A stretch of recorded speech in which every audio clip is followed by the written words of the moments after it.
আসসালামু আলাইকুম রহমতুল্লাহ। আশা করি আপনারা সকলেই ভালো আছেন, আমিও ভালো আছি।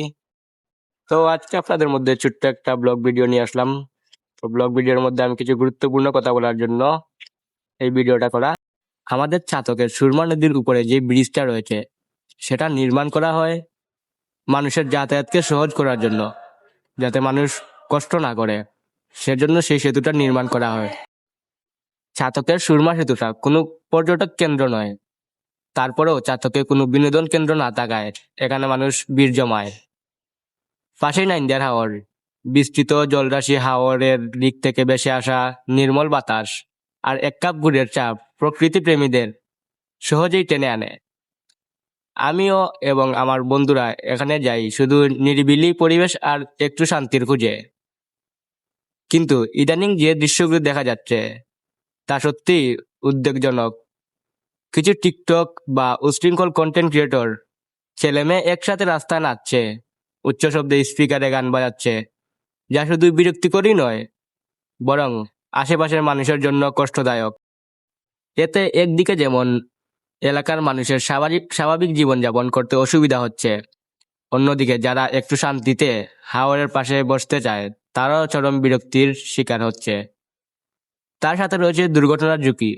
সবচেয়ে দুঃখজনক বিষয় হচ্ছে আমরা সোশ্যাল মিডিয়ায় এসব দেখে মজা নিচ্ছি, কিন্তু বুঝতে পারছি না এগুলো আমাদের সাংস্কৃতিক ও ছোটদের উপর কী ধরনের নেতিবাচক প্রভাব ফেলছে।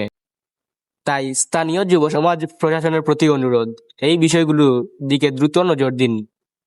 এখনই নিয়ন্ত্রণ না করা হলে ভবিষ্যতে এর প্রভাব আরো ভয়াবহ হতে পারে। আমাদের আগামী প্রজন্ম এর শিকার হবে। তাই আসুন আমরা সবাই মিলে এর প্রতিবাদ করি। আর এই কথাগুলো লিখেছে আমার বন্ধু মেহেদী হাসান রাজ। আমি শুধু তার লেখাগুলো একটু আপনাদেরকে ভয়েস হিসাবে উপস্থাপনা করেছি। আমিও ইদানিং সোশ্যাল মিডিয়াতে ঢুকলে দেখতে পাচ্ছি যে বিভিন্ন কন্টেন্ট ক্রিয়েটর ব্রিজের উপর গিয়ে স্পিকার নিয়ে গান বাজনা করতেছে, নাচানাচি করতেছে, রাস্তাঘাট ব্লক করে।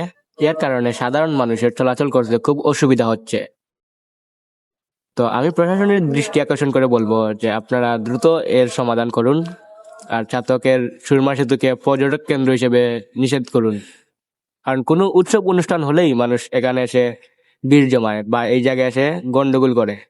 তা আমি সবার কাছে দৃষ্টি আকর্ষণ করে বলছি, আপনারা যার যার অবস্থান থেকে এর প্রতিবাদ করুন। কারণ এই সমাজ এবং ভবিষ্যৎ প্রজন্মকে রক্ষা করা আমাদের সকলেরই দায়িত্ব।